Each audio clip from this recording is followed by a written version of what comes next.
All right. Welcome, everyone, to Extra Point, which is our every other week podcast from Crosspointe Baptist Church. And we do a lot of different things with Extra Point. This week, I want to just talk with you about some things going on at church. And so I figure a good name for this would be Church Talk. How's that sound? So hope everybody's having a good week. And I just want to begin by talking about some of the things that we're doing as a church that we're focusing on recently. And before I get into those, I think it's always good to go back and talk about why we do what we do. And I find that that's just so important in any area of life, that we know why we're doing what we're doing. And so our church has a mission statement, like a purpose statement, some churches might call it. And that purpose statement or mission statement is glorifying God by multiplying faithful followers of Jesus Christ. And when you're at the church, you can see that in several visuals that we have in the worship center and out in the lobby. And that's our mission. And of course, it's great. It's based on the Great Commission, which Jesus gave to the church in all four Gospels after his resurrection, and also in the book of Acts chapter 1. So, let's talk about that mission statement and what it means. So, glorifying God is what we're supposed to do with our whole lives. I love a verse in 1 Corinthians 10, verse 31. It says, so whether you eat or drink or whatever you do, do all to the glory of God. So as a church, we want to glorify or honor or please God. And the way that we do that is by multiplying faithful followers. Of course, that's just a restatement of the Great Commission, where Jesus said to make disciples in all nations, baptizing them, teaching them to follow everything I've commanded them. And he's with us always. And so that's our commission as a church, is to make disciples. We call them faithful followers of Jesus Christ. But what I found is that a lot of churches or organizations have a good mission statement, and it ends up getting plastered up on a wall somewhere, but nobody really knows what it means or how to live it out. So I think a church or an organization also needs a good strategy statement. If you were to decide that you want to be a straight A student in high school so you could get scholarships, that would be a great goal, so your poor parents wouldn't have to pay any money to put you through school. So marvelous goal, us parents are all saying. But what's your plan? How are you going to get there? It would probably involve a certain amount of studying. It would require you to say no to going out with your friends all the times that they want to go out. Not all the time, but just all the times they want to go out. You have to study, right? You have to prepare. You might even need to have a tutor if you're struggling in a certain class. So you have to have a plan, a strategy to reach your goal. In the first place, a lot of people have very fuzzy goals. What I mean by that is they're not very clear. So someone has a goal and it's not very specific or measurable or realistic even. For example, I hear this a lot. Well, I just want to lose weight. Okay, well, what does that mean exactly?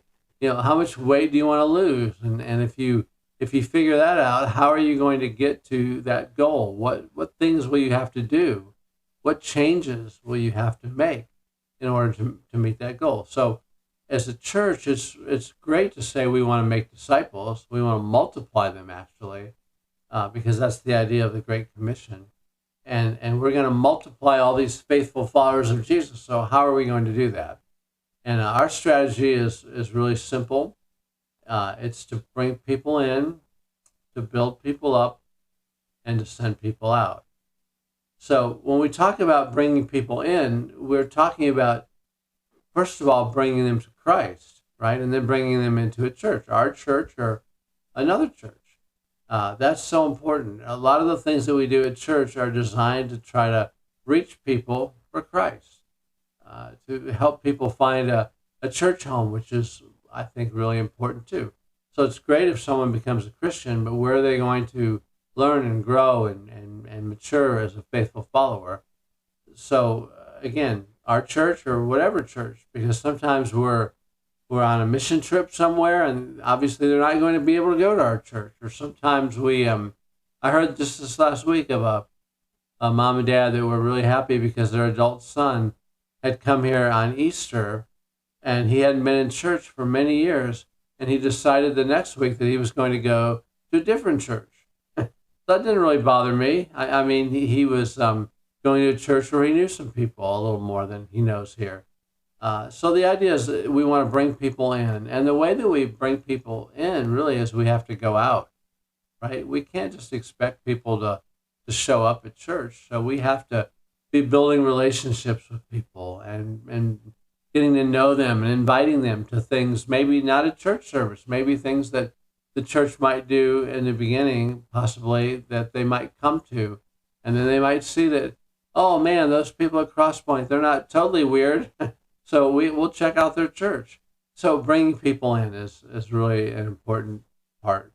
Especially, as I look around at churches today, the majority of people in churches are people over 50. And so we have to always be thinking about the next generation and how do we reach them and how do we bring them in? And then when we have people here, we have to build them up. And I think when we talk about building people up, we're talking about discipleship. We're talking about teaching them. When Jesus said to go and make disciples, and then he said teaching them, not just knowledge, you have to know knowledge, but teaching them to obey everything I've commanded. And so it's knowledge and it's application. It's learning, but it's also being obedient in the things that we learn, applying them to our lives. And so at church, a big part of the way we structure worship on Sunday morning is that the time that I usually am speaking is more of a teaching time. It's preaching time too, but it's teaching. We go through books of the Bible, verse by verse. And the idea is that we want people to be grounded in their faith. And instead of just doing one thing one week and something else the next week, we're focused. Right now we're in the book of Matthew. Many of you know we've been there for a while. And we'll still be there for probably another year. And it's been great to learn in that one particular book. And also, we offer small groups at Crosspointe that we call life groups. And I love life groups. In fact, I've been leading the men's group for a number of years. But even before I was the leader of that small group, I attended it because I wanted to have a place where I could get to know guys better. I could listen to them. I could ask questions. I could pray with them and for them and have them pray for me. And so we just really encourage, in fact, in the very beginning, when someone comes to the church, we start talking to them about life groups. If we think they're going to come back, or they do come back, we start trying to move them towards a life group. Because this is a place where you form more personal relationships with people.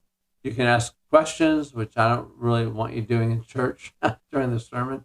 And you can interact with people at a personal level. So we have church service and we have life groups. And then also we do some discipleship, some one-on-one type discipleship, typically for new believers. But we've been willing to do that for anyone that wants someone to walk with them through the scriptures and help them understand and grow in the Christian faith.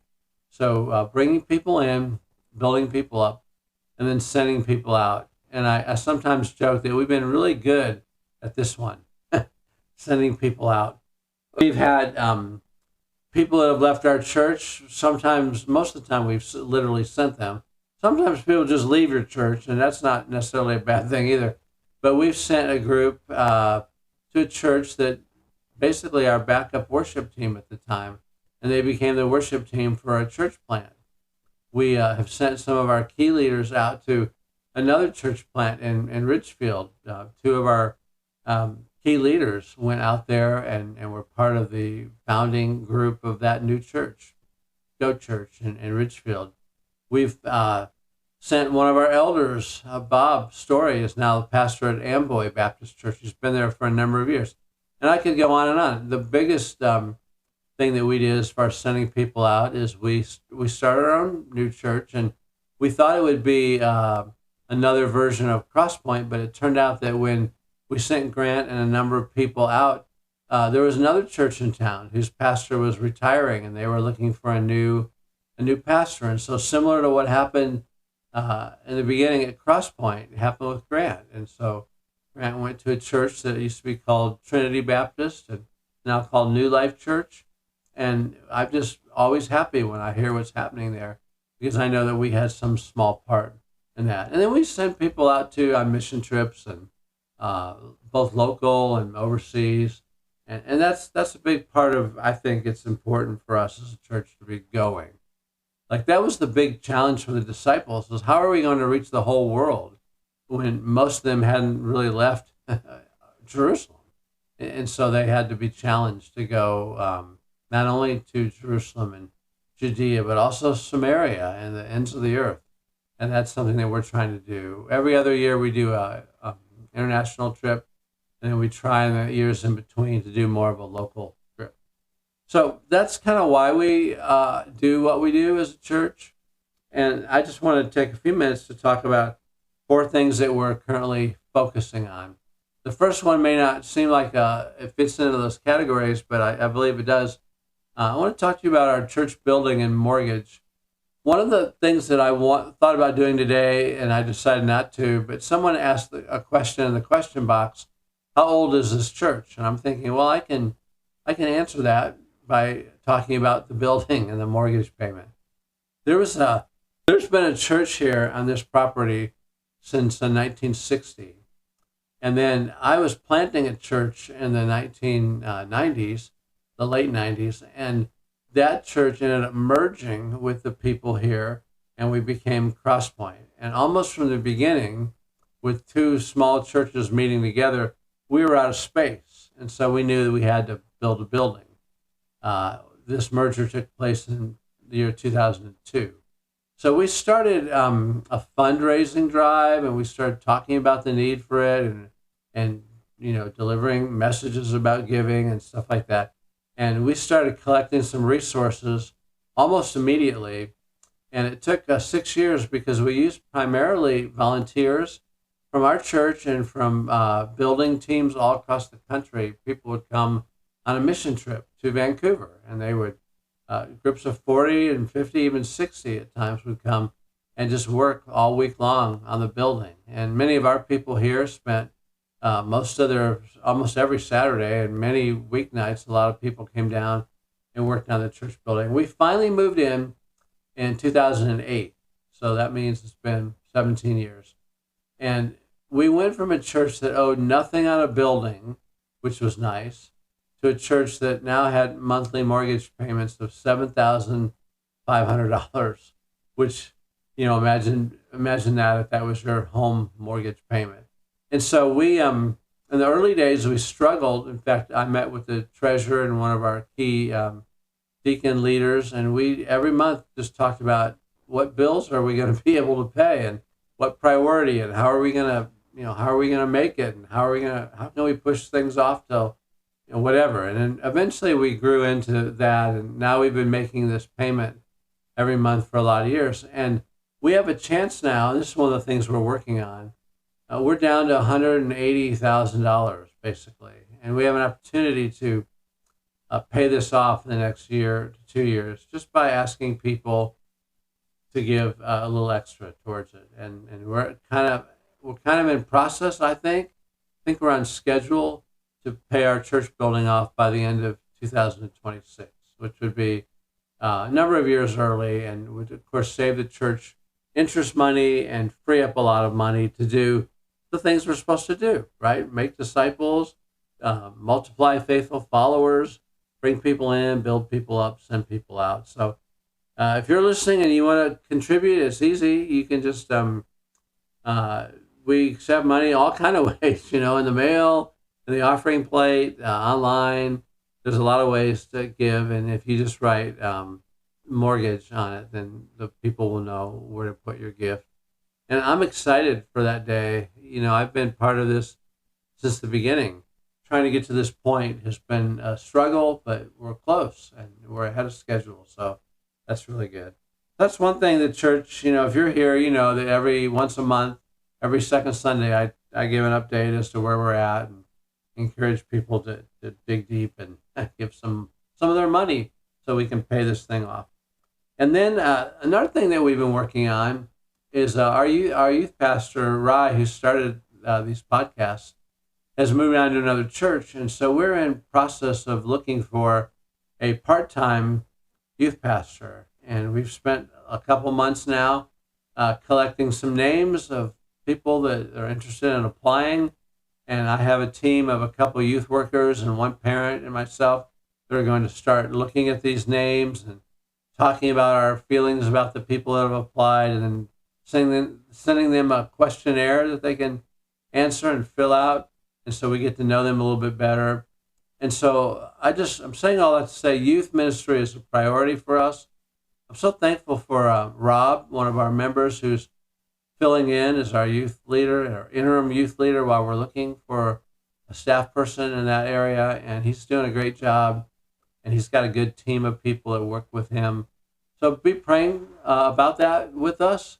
And also, if you know anyone locally that might be interested in being a youth pastor part-time, and we think it could grow into full-time in some way. It could be youth in some other role, but especially when we pay the building off, we're kind of freed up to do some things financially that we can't do now. So that's exciting for us, and I don't know who it's going to be. I don't even know. We haven't had our first meeting yet. We took applications through April, so actually, April just ended. It's just ending. So we're looking forward to seeing what God might do in that area. And then another thing is we have VBS coming up, Vacation Bible School, something we do every summer, and I'm really excited to have McKenna, who's been our administrative assistant. Also, now she's our children's ministry leader, and she's already got good plans for VBS. And so we're just wanting to reach out to our community, and this is one of the practical ways that we do that. So be praying for Bible school. I don't have the exact dates, but I know it's the end of June every year. It's right after school gets out. We do a week-long morning session of Vacation Bible School. And then the last thing I'd mention is we have a mission team, 5 of us, that are going with the Calvary Church, which is our Vietnamese sister church that meets here in the afternoon. On Sundays, we're going, 5 of us and about 15 of them, 10 to 15, are going to Vietnam. It's our second time to go. And it's the first time was more of a kind of a visionary trip, just to see the country and meet some people and see what the needs were. And this year, we're actually going to be doing Vacation Bible School there.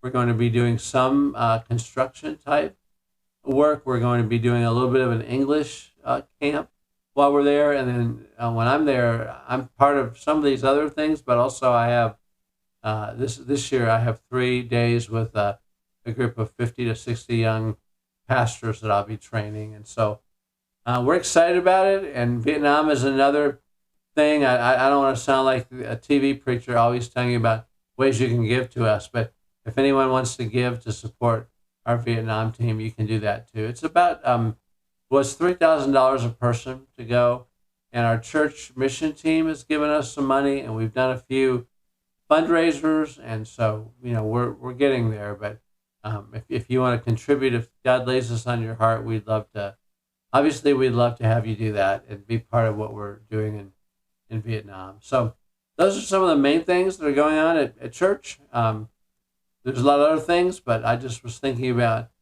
what might be 3 or 4 of the top things that have our focus right now, and I'd say that those are them.